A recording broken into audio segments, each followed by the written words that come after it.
పెహల్గాం తీవ్రవాదుల కాల్పుల్లో చనిపోయిన 26 మందిలో మేడిశెట్టి మధుసూదన్ గారు జనసేన క్రియాశీలక సభ్యులు.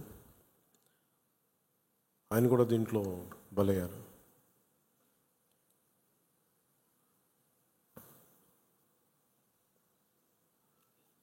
కశ్మీర్లో సరిహద్దుల్లో తూటాలు పేలితే, ఉగ్రవాదుల తూటాలు పేలితే దాని ప్రకంపనలు భారతదేశం అంతా ఎలా పాకిందో మనందరం చూస్తున్నాం. అది మన పార్టీ, మన జన సైనికుని కూడా చంపేస్తున్నది ఆ ఉగ్రవాదం. ముఖ్యంగా కశ్మీర్ అండ్ మెయిన్ ఆయన కుటుంబాన్ని పరామర్శకెళ్ళినప్పుడు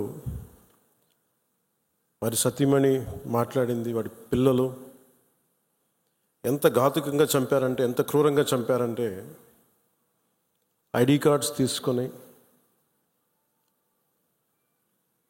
నువ్వు హిందువా కాదా ఐడి కార్డ్స్ అడిగి, లేదంటే ముఖ్యంగా మన మసూదన్ గారి సంఘటన అయితే ఆయన సతీమణి గారి మాటల్లో సరిగ్గా 3 రోజుల ముందు వెళ్ళారంట బెంగళూరు నుంచి 3 కుటుంబాలతోటి వెళ్తే. నేను అన్ని రోజులు మామూలుగా మోడర్న్ డ్రెస్సులు వేసుకున్నాను, కానీ ఎందుకు ఆ రోజు మధుసూదన్ అంటే ఆయన అడిగారంట, డ్రెస్ వేసుకుంటే మోడర్న్ డ్రెస్ వేసుకుని బొట్టు పెట్టుకోకూడదా అని. అంటే ఆ సంఘటనకి ముందు సరిగ్గా ఒక అరగంట ముందు బొట్టు పెట్టుకున్నారంట. ఆవిడ చెప్తుంది ఏంటంటే, బొట్టు పెట్టుకున్న తర్వాత నేను కాదని కూడా అబద్ధం కూడా చెప్పలేం కదా, తప్పించుకోవడాకన్నా అలా దొరికిపోయాం మేము. ముందు అరుపులు వినిపించినాయి, తుపాకీ శబ్దాలు వినిపించినాయి, కింద పడుకున్నాం, నా చేయి కూడా పట్టుకున్నాడు, పిల్లలు కొంచెం దూరంగా ఉన్నారు.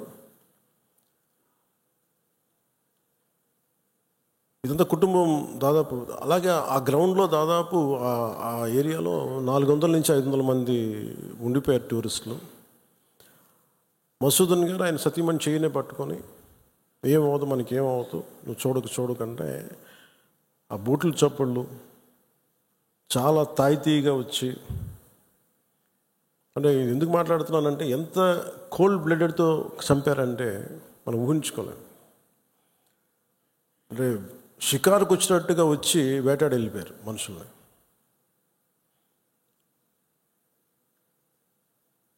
మనకి ఏమవ్వదు అని అలా అంటుంటే బూట్ల శబ్దాలు ఆగినాయి. ఆవిడికి తెలిసిందల్లా తుపాకీ శబ్దాలు వినిపించినాయి. కళ్ళు తెరిచి చూస్తే మొత్తం ముఖం మీద మొత్తం రక్తం ఉండిపోయింది, భర్త తాలూకు రక్తం.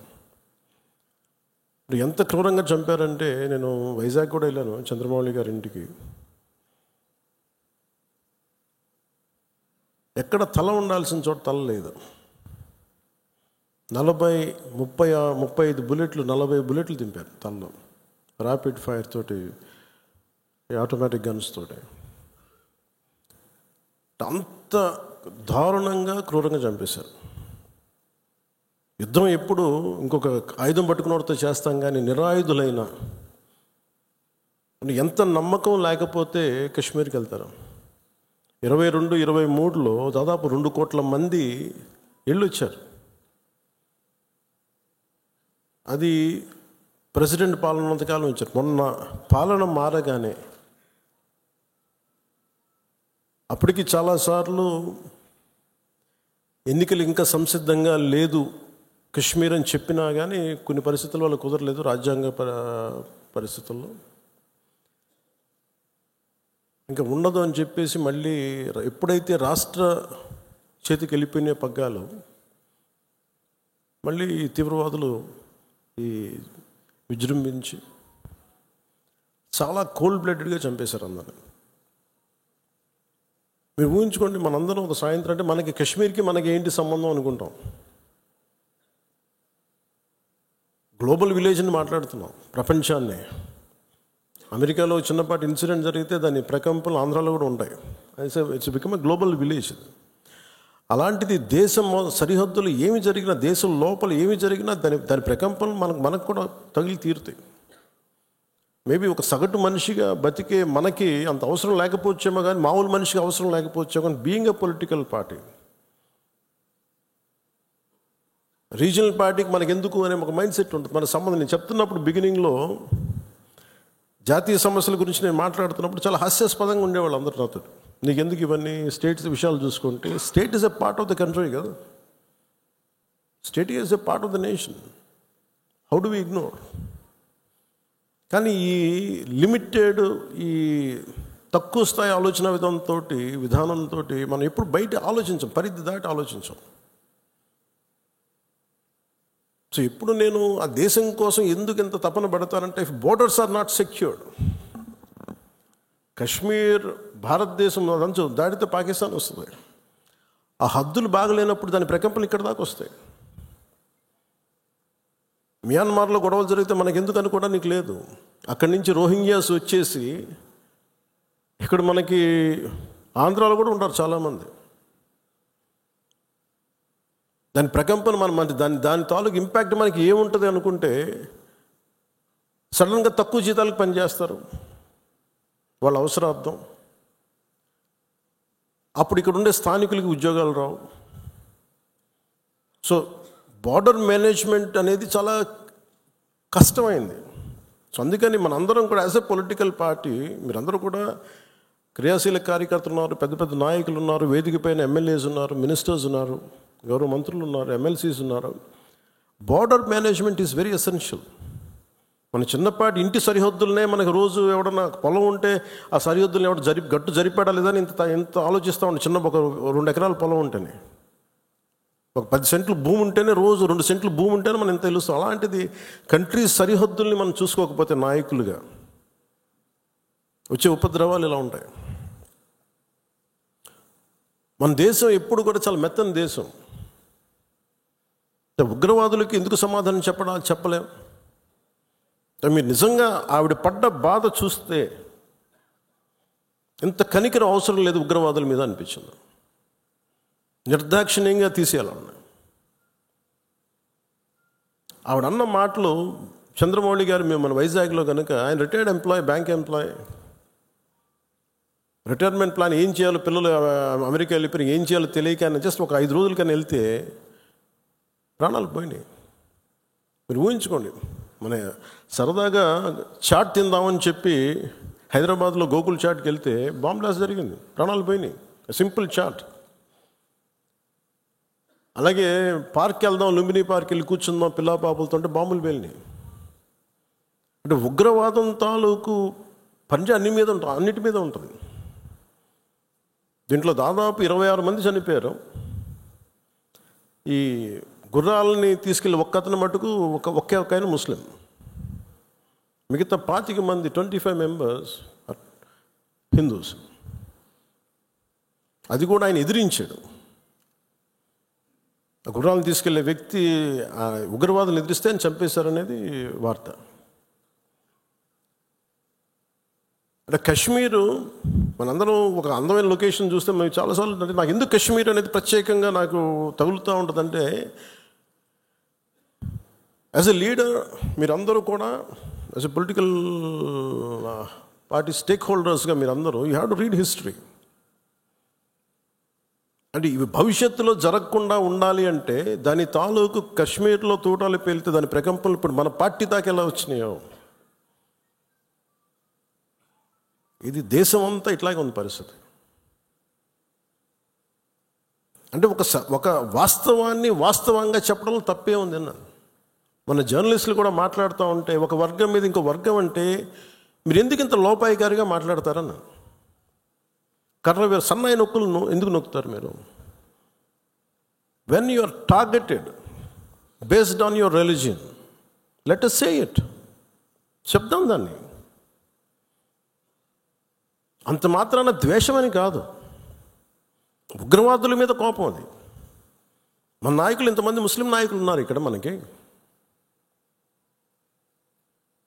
ఈ రోజున మనం వివక్ష చూపించామా భారతదేశంలో?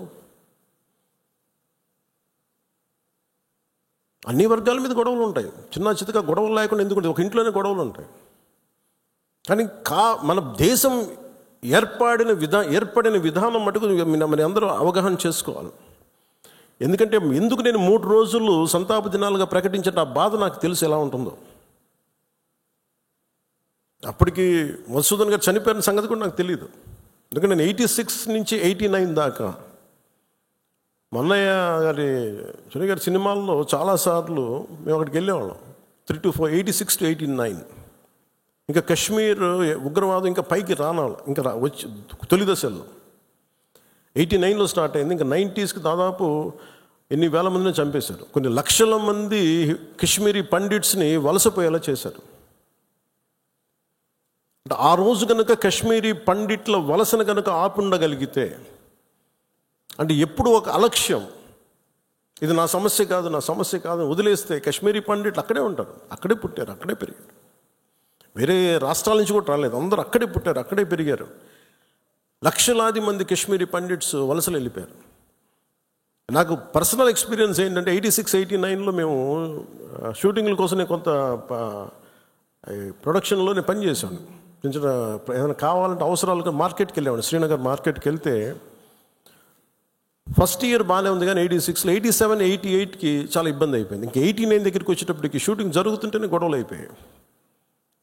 1-2 రోజులు త్వరగా ముగించుకొని వచ్చేస్తుంటే అప్పుడున్న కశ్మీరీ పండిట్ ఒక అతను చెప్పాడు, ఇంక మీరు రాలేరు ఇక్కడికి అన్నాడు. ఎందుకంటే మా మొహల్లాల్లో, మా ఏరియాల్లో చాలా ఇబ్బందులు అయిపోతున్నాయి, మాకు ఇబ్బంది వచ్చేసరికి మీరు రాలేరు కళ్యాణ్ మీరు అని చెప్పాడు.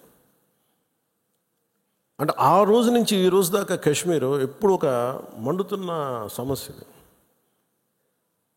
మీరు as a party you make very stable. This is Janasena decision, all of our decision. అది Kashmir is an integral part of India that can not be denied. అది మీరు చాలా బలంగా మీరు మాట్లాడాలి. Kashmir is an integral part of India, it will be an integral part of India forever. ఎందుకంటే ఎందుకు మాట్లాడుతున్నానంటే కశ్మీర్ పేరు కశ్యప మహర్షి మీద వచ్చింది. అమర్నాథ్ టెంపుల్ కానీ, ఇక్కడి నుంచి కేరళ నుంచి కశ్మీర్కి శంకరాచార్య మఠం కానీ, తర్వాత మతాలు మారుండొచ్చేమో ప్రజలు, కానీ అందుకని మీరు దీన్ని చాలా బలంగా నమ్మాలి. ఒక చిన్న గొడవ జరిగినప్పుడు అది మనకెందుకని అనుకోకండి. అందుకని దిస్ ఈజ్ జనసేన స్టాండ్. ఇది నేను బలంగా నమ్ముతాం, బలంగా ఆచరిస్తాం. భవిష్యత్తులో ఇలాంటి సంఘటనలు జరగకుండా ఉండాలి. మనం ఇవ్వగలిగేది ఏంటంటే, ఒక నాయకుడికి దేశాన్ని, ఒక చిన్నపాటి ఇంటిని నడపాలంటేనే కష్టం. ఇన్ని రాష్ట్రాలు, ఇన్ని విభిన్నమైన సంస్కృతులు, ఇన్ని భాషలు, ఇన్ని పొలిటికల్ పార్టీస్, వీటన్నిటి మధ్య వైరుధ్యాల మధ్యలో ఒక ఏకాభిప్రాయంతో ఒక దేశాన్ని నడపాలి ఒక ప్రధానమంత్రికి అంటే ఎంత కష్టమైన పరిస్థితి అది. అలాంటి వ్యక్తులకి మనం ఇవ్వగలిగేది చిన్నపాటి ఊతం అంతే, చిన్నపాటి ఆసరా. ఎక్స్ట్రా గొడవలు క్రియేట్ చేయకుండా కొంచెం బాధ్యతగా మాట్లాడటం, అవసరమైన చోట భుజం కాయటం. As part of NDA this is our responsibility.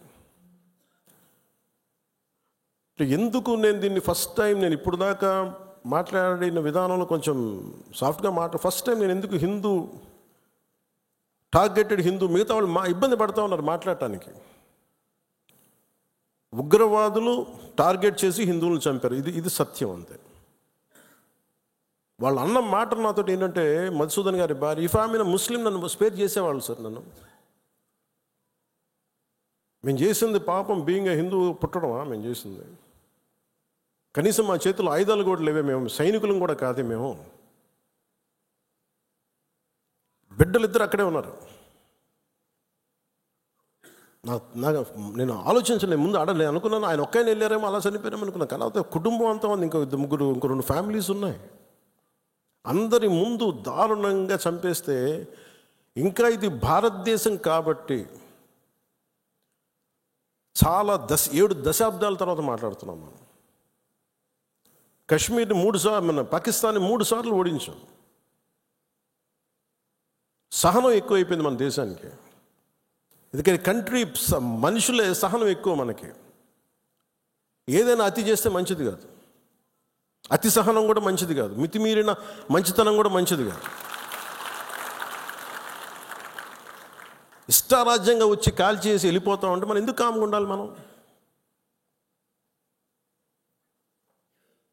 మన జన సైనికుడు చనిపోయిన మన జన సైనికుడు మనలో ఎవరైనా కావచ్చు, అది నేను కావచ్చు, మీరు కావచ్చు, ఎవరైనా కావచ్చు. అది ఎంతమంది ఇక్కడికి వచ్చేసి ఉంటున్నారో మనకు తెలియదు, ఏ ముసుగులో ఉంటున్నారో తెలియదు మనకి. సో మీరు వెళ్ళేటప్పుడు ఇది నిరంతర పహార, eternal vigilance is essential element for democracy. మన బాధ్యత పదవులు వచ్చేసినాయా లేదా, మనం గెలిచేసామా లేదా అన్నిటికంటే కూడా ఎంత బాధ్యతగా ఉండగలం, మనం ఎంత నిరంతరంగా మనం విజిలెన్స్తో ఉండగలం, పహారా కాయగలం సమాజం మీద. ఊళ్ళల్లో ఎవరైనా కొత్త వ్యక్తులు వచ్చారా, అనుమానాస్పదంగా తిరుగుతున్నారా, ఇవన్నీ it's also part of our responsibility.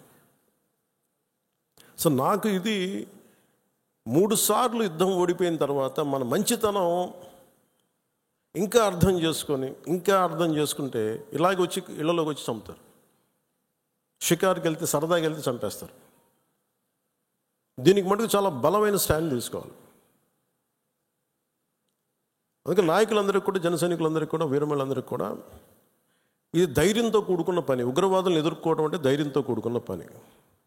Though we're a regional party, we didn't expand as on now. We confined only to state, AP కొంత తెలంగాణ. కానీ మన ఆలోచన విధానం జాతీయవాదం. ఇది మీరు బలంగా ఉండగలిగితేనే, రేపొద్దున యుద్ధ పరిస్థితులు రావచ్చు, రాకపోవచ్చు, నాకు తెలియదు యాజ్ ఆన్ టుడే. బట్ కొన్ని 7 అంశాల మీద నిర్ణయాలు తీసుకున్నారు.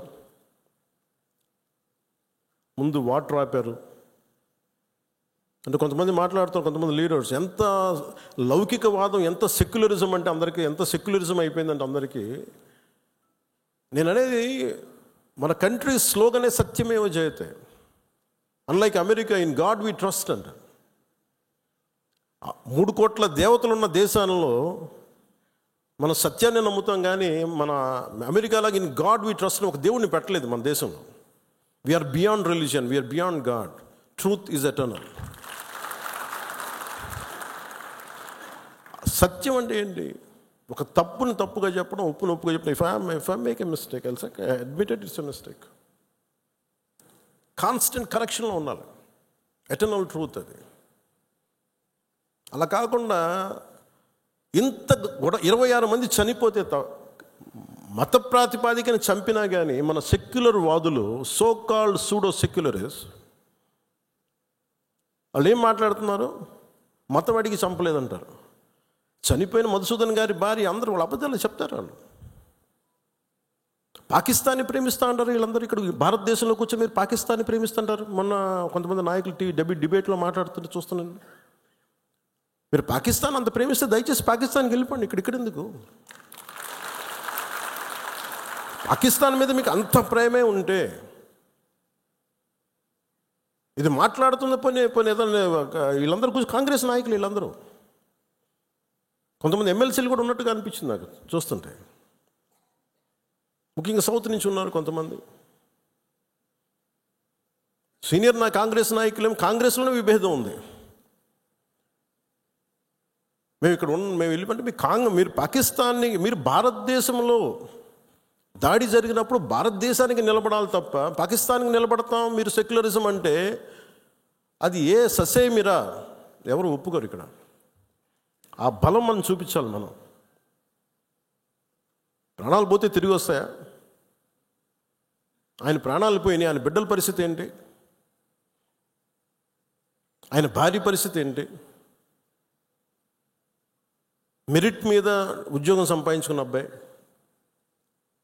ఒకటే కంపెనీలో నిలబడి ఆ మెరిటోరియస్గా ఎదిగినవాడు, ఒకటే మాట ఆయన మా మిస్సెస్ మాట్లాడుతూ ఉన్నారు. మాకు ఏం ఆశలు లేవు సార్, మేము సింపుల్ ఒక చిన్న మిడిల్ క్లాస్ ఫ్యామిలీ. మేము టీవీల్లో కనిపిస్తామని మా కళ్ళలో కూడా ఉండదు, కానీ మా దురదృష్టం ఇలా కనిపించాం మేము టీవీలోనే. నా భర్త చనిపోయినప్పుడు ఇలా మేము టీవీలో కనిపించి మా బతుకులు బయటకు వచ్చినాయి. నా భర్త చనిపోయాడు, అది చెప్పుకోవాల్సిన దుస్థితి మాకు వచ్చిందని. వెళ్ళినప్పుడు బిగినింగ్లో ఆవిడ నన్ను ఎంత ఒక నిష్ఠూరంగా మాట్లాడారంటే బాధపడుతున్నారు. మిమ్మల్ని అనకూడదని మళ్ళీ అన్నారు. మీరందరూ ఇస్తేనే కదా నమ్మకం. ఇది మోదీ గారి ప్రభుత్వం, ఎన్డీఏ ప్రభుత్వాన్ని కదా మేము భరోసాతో కదా మేము వెళ్ళింది, కాక మేము కాశ్మీరు ఇన్ని కోట్ల మంది వెళ్ళారని మీరు అందరూ చెప్తేనే కదా మేము వెళ్ళాం కాశ్మీరు. మమ్మల్ని ఇలా పెట్టేశారు ఏంటి అనేది ఆవిడ మాట్లాడుతుంటే నాలో మొత్తం భారతదేశ ప్రభుత్వాన్ని చూశారు ఆవిడ. నన్ను ఆ తిట్లు నేను తీసుకున్నాను. ఆవిడ సారీ చెప్తున్నారు కానీ నాకు అర్థం లేదమ్మా, మీరు ఎంత తిట్టాలో తిట్టను, ఏం పర్లేదన్నాను. మీ కోపం ఎవడో ఒకరి మీద చూపించాలి, మీరు కోపం మా మీద చూపించండి, పర్లేదన్నా. అని ఇంత దారుణంగా ఉంటుంది. నేను అనేది ఏంటంటే మనం నువ్వు ఏదైనా సరే మత ప్రాతిపాదికన చంపటం ఇది మటుకు అస్సలు ఏమాత్రం సహించలేను. అంటే ఎందుకు భారతదేశం చాలా బలమైనది, భారతదేశం మన సెక్యులరిజం చెప్పుకోకర్లా, సెక్యులర్ అనే పదం మనం యాడ్ చేయక్కర్లా. సెక్యులర్ పదం అని యాడ్ చేయకముందు 70s వీఆర్ సెక్యులర్. సెక్యులరిజం అంటే అపీస్మెంట్ కాదు, అది వైట్ వాష్లు చేయకండి తప్పులు చేస్తే. సర్ తన్ సే జుదా అని చెప్పి అంటే అట్లాగే తుపాకులతో సర్ తన్ సే జుదా చేశారు వాళ్ళు ఉగ్రవాదులు. తల లేదు, పట్టుకుందాం ఆకన్నా ఇలా అంటే తల లేదు అక్కడ. మీరు ఊహించుకోగలరా? అది ఈ మాట్లాడే తల లేదు. ఇంత క్రూరంగా చంపేశారు. ఎంత సహనం చూపిస్తాం? తప్పు జరిగినప్పుడు తప్పని చెప్తాం. పాకిస్తాన్కి మనకి ఏంటి తేడా? జిన్నా విడిపోయినప్పుడు మేము పాకిస్తాన్లో అందరినీ సమానంగా ఆదరిస్తామని చెప్పారు. హిందువులు ఎల్లక్కర్లేదు, ఆదరిస్తామని చెప్పారు.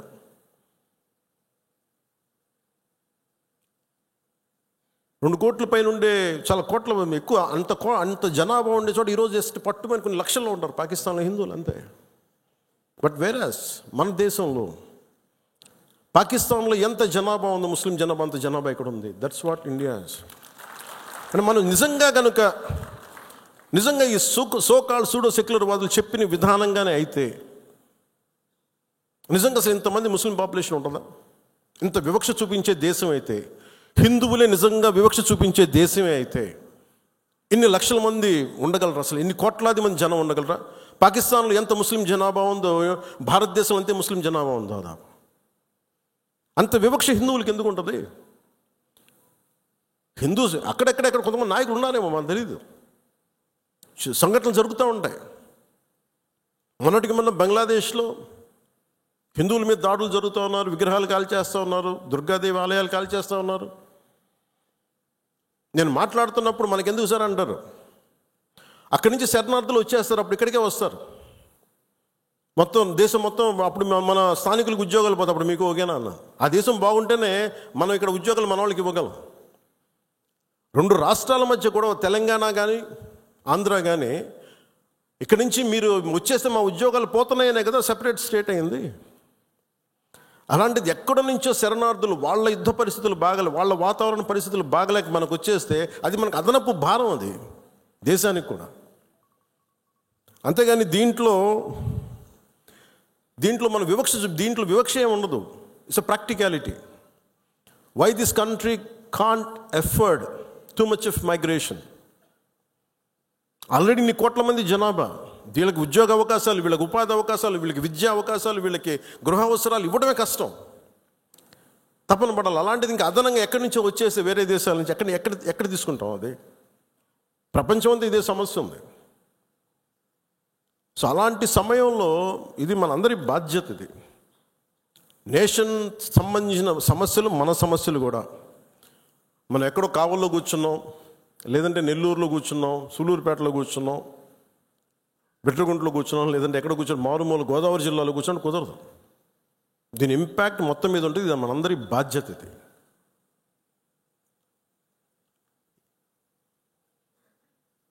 ఈ రోజున మనకి ఒక వాస్తవాన్ని వాస్తవంగా మాట్లాడటం తెలుసుకుందాం. నేను చాలాసార్లు ముస్లిం సమాజానికి కూడా చాలాసార్లు చెప్పాను. నేను ఎందుకు ఇంత మాట్లాడాల్సి వస్తుంది, ముస్లిం, క్రిస్టియన్, హిందూని ఎందుకు మాట్లాడాల్సి వస్తుందంటే, హిందువులకు ఉన్నది ఒకటే దేశం, ఇంక వేరే దేశం లేదు. ఇక్కడ కూడా హిందువులను టార్గెట్ చేసి చంపితే ఎక్కడికి పారిపోతారు? అంటే నీకు చంపింది 26 మందిని, కానీ దాని ఇంపాక్ట్ కోట్లాది మంది జనాభా, ఆశేష్ మొత్తం భారతదేశం మొత్తం మీద ఉంది. వెళ్ళి మీ ప్రధానమంత్రికి చెప్పుకో, మీ మోడీకి చెప్పుకో. అది మోదీ గారికి చెప్పడం కాదు, అది చంపేసి నన్ను కూడా చంపేయాలన్నాడు మసూదన్ గారి భార్య. వెళ్ళి మా బిడ్డలు కూడా చంపేయండి, మేము మోడీకి చెప్పుకోపో. ఉగ్రతలు ఒకటే చెప్పాలనిపించింది. నువ్వు మోదీని అంటలేదు, ఇక్కడ మా అందరిని అంటున్నావు. ఎందుకంటే ఇలాంటి సమయం, ఎలాంటి క్లిష్టమైన కష్టమైన సమయం కాబట్టి నిత్యం విమర్శించే మోదీ గారిని విమర్శించే నాయకులు కూడా ఈరోజు ఆయనకు మద్దతు తెలుపుతూ ఉన్నారు. దేశం అంత ఏకతాటిపైకి వచ్చింది మొట్టమొదటిసారి. ఇలాంటి సమయంలో అంటే నేనేంటంటే ఇర్రెస్పెక్ట్ ఆఫ్ మన డిఫరెన్సెస్ అసైడ్, ఉగ్రవాదం మీద మటుకు, హింస మీద మటుకు, ఇర్రెస్పెక్ట్ ఆఫ్ రిలీజియన్, మనందరం ఒకటే మాట మాట్లాడాలి. దీంట్లో మాట్లాడితే ఓట్లు పోతాయా, దీంట్లో మాట్లాడితే ఓట్లు వస్తాయి, ఇవన్నీ ఆలోచించకండి. Whether you have spoken truth or not, సత్యమేవ జయతే. నువ్వు ఒకటే మాట్లాడాలి, నేను ఓట్లు వస్తాయని నేను రాలా, మార్పు తీసుకురాగలమా లేదా అనేది రాజకీయాల్లోకి వచ్చాం. ఓట్ల కోసం అయితే నా లాంటి ఇంత తపన పడక్కలు, ఇంత కష్టపడక్కలు. చాలా గొప్ప పార్టీలు ఉన్నాయి, అనుభోగిన నాయకులు ఉన్నారు. కానీ ఒక సత్యాన్ని సత్యంగా మాట్లాడడం చాలా శక్తి కావాలి, దానికి ధైర్యం కావాలి. సహజంగా ఇలాంటి సంఘటనలు, ఉగ్రవాదులు జరగగానే అందరూ మనకెందుకు వాళ్ళు మన టార్గెట్ చేస్తారేమో అనుకుంటాను. మన సరిహద్దులకు వెళ్ళలేదు. నేను చెప్పాను, మన అందరూ ఇళ్లలో కూర్చొని జాగ్రత్తగా ఉండి ఎవ్వరికి ఒక మాట అనుకున్నట్టు మన ప్రాణాలు రక్షణతో ఉంటాయనుకుంటున్నారా? మన చనిపోయిన మధుసూదన్ గారిని చూడండి, ఆయన ఎవరికి హాని చేశాడు? ఎవరిని పల్లెత్తి మాట అనలా. కుటుంబాన్ని తీసుకెళ్ళి కాశ్మీర్ వెళ్తే ఎక్కడ కాల్ చేశారు. హి was targeted as a Hindu. ఇది ఎక్కడో కూర్చోబెట్టి మత సామరస్యం చాలా చాలా అవసరం ఈ దేశానికి. చాలామంది మత కలహాలు క్రియేట్ చేయాలనుకున్నా కానీ కొంతమంది చేస్తుంటారు. దాన్ని మీరు అడ్డుకోవాలి. మీ కళ్ళ ముందు ఒక సంఘటన జరుగుతున్నప్పుడు మీరు అడ్డుకోండి. అది ఎవరైనా సరే, ఒక హిందూ కావచ్చు, ముస్లిం కావచ్చు, ఏమది తప్పంటే తప్పని చెప్పండి. మీరు ఆ ధైర్యం కావాలి మీ అందరికీ. ఎందుకంటే ఆ ధైర్యం లేనప్పుడు అప్పుడు మన పొలిటికల్ పార్టీగా మనం ఉండడం అనవసరం, ఒక పొలిటికల్ పార్టీ మెంబర్గా ఉండటం కూడా అనవసరం. హార్ష్గా చెప్పమని చెప్పట్లే, గట్టిగా తీవ్రంగా చెప్పట్లే, కానీ ఇబ్బందిగా ఉంది నువ్వు చేసే పని చెప్పాలి. కష్టం తెలియాలి కదా. ఇది మటుకు మనం నిర్ణయించుకోకపోతే మీరు అందరూ అసలు ఓటు వెయ్యను ఏముంటుందని, అసలు నాయకుడు కానోడు కూడా, ఇంట్లో సోఫాలో కూర్చొని కదలని వాడు కూడా, సార్ ఇది సెక్యులరిజం కాదు సార్, ఇలా మాట్లాడకూడదు అంటే ఏంటి? అంటే ముస్లిం కాని వాళ్ళు చచ్చిపోతేనే మాట్లాడాలి సెక్యులరిజం అంటే?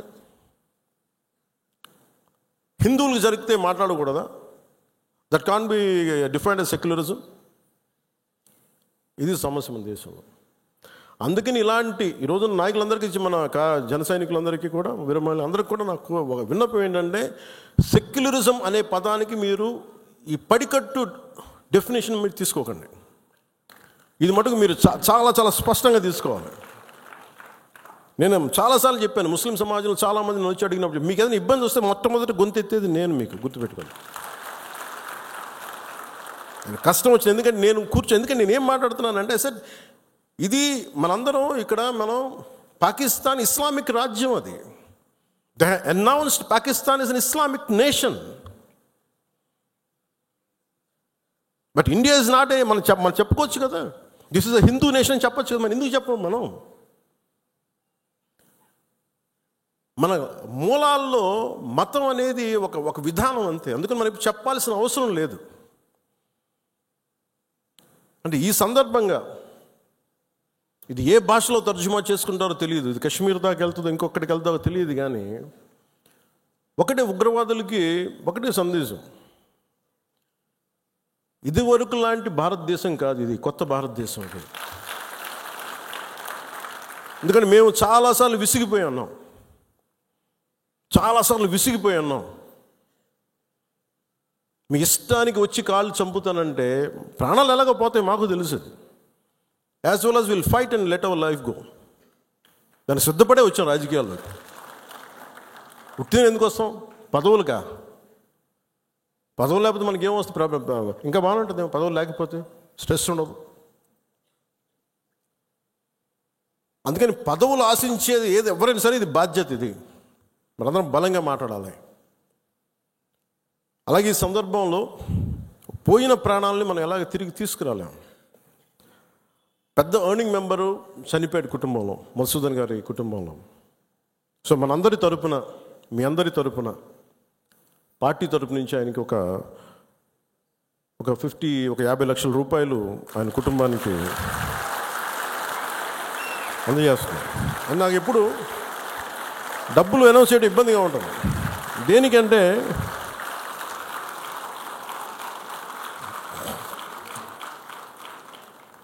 దేనికంటే మనిషి ప్రాణాలకు విలువ కట్టడం నాకు ఇష్టం ఉండదు.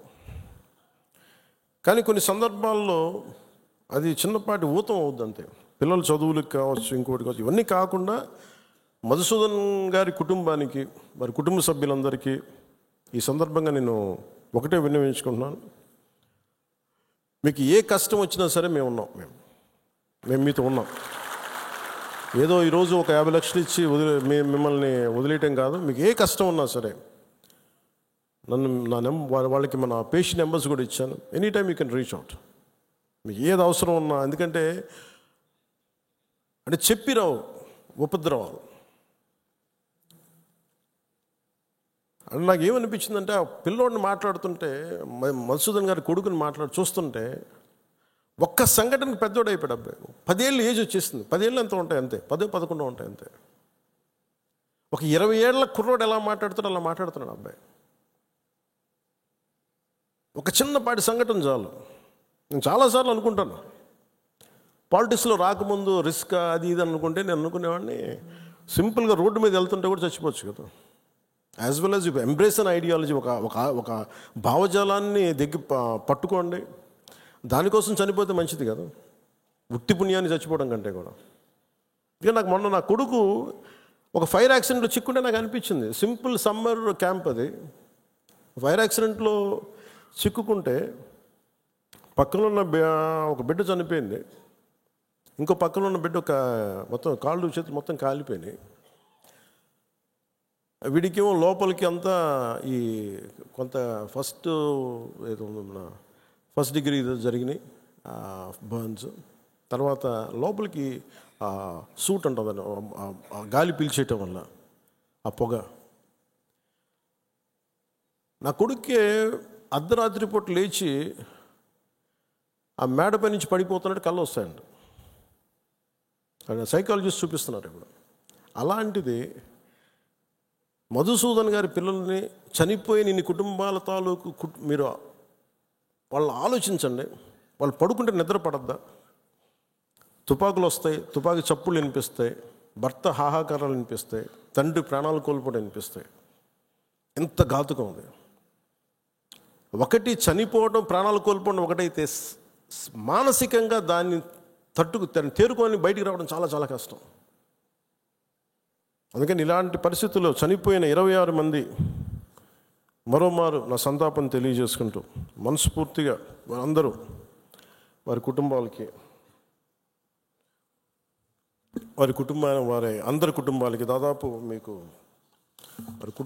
అంటే మన ఇలాంటి 26 మందిలో ఒకళ్ళు ఇందోర్ నుంచి సుశీల్ నత్యాల్, హేమంత్ సుహాస్ జోషి ముంబై, వినయ్ నర్వాల్ హర్యానా, అతుల్ శ్రీకాంత్ మోని మహారాష్ట్ర, నీరజ్ ఉద్వాని ఉత్తరాఖండ్, బిథన్ అధికారి కోల్కతా, సుదీప్ నెపోనే నేపాల్, శుభం ద్వివేది కాన్పూర్, ప్రశాంత్ కుమార్ సత్పతి ఒడిషా, మనీష్ రంజన్ బంగాల్, ఎన్ రామచంద్ర కేరళ, సంజయ్ లక్ష్మణ్ లాలి తాణే, సయ్యద్ అదిల్ హుసేన్ షా పెహల్గామ్, ఇందాక చెప్పిన గుర్రం ఇచ్చే వ్యక్తి,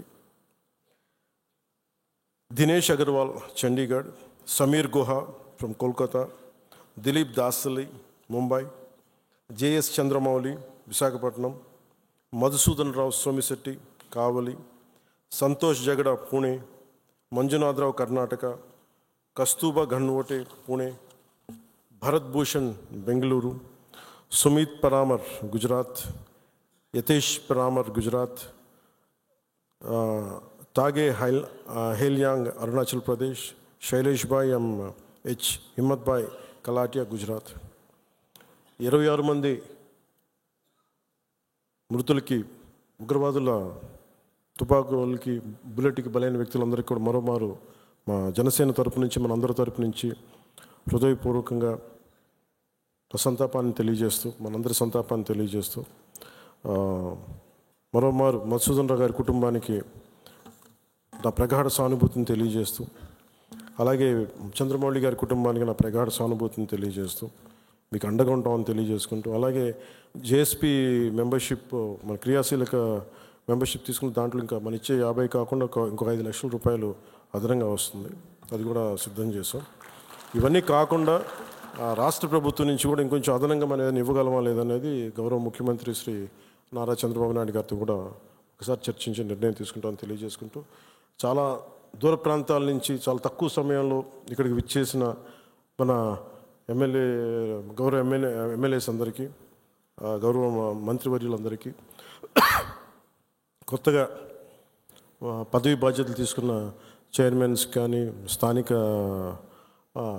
సంస్థల చైర్మన్లు కావచ్చు, మెంబర్స్ కావచ్చు, అందరికీ, జన సైనికులకి, వీర మహిళలకి ప్రత్యేకించి మీ అందరికీ పేరు పేరున ధన్యవాదాలు తెలుపుకుంటూ సెలవు తీసుకుంటున్నాను. జై హింద్.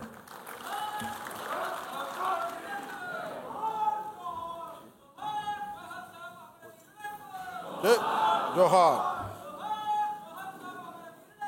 జోహార్ జోహార్. జై జై జై.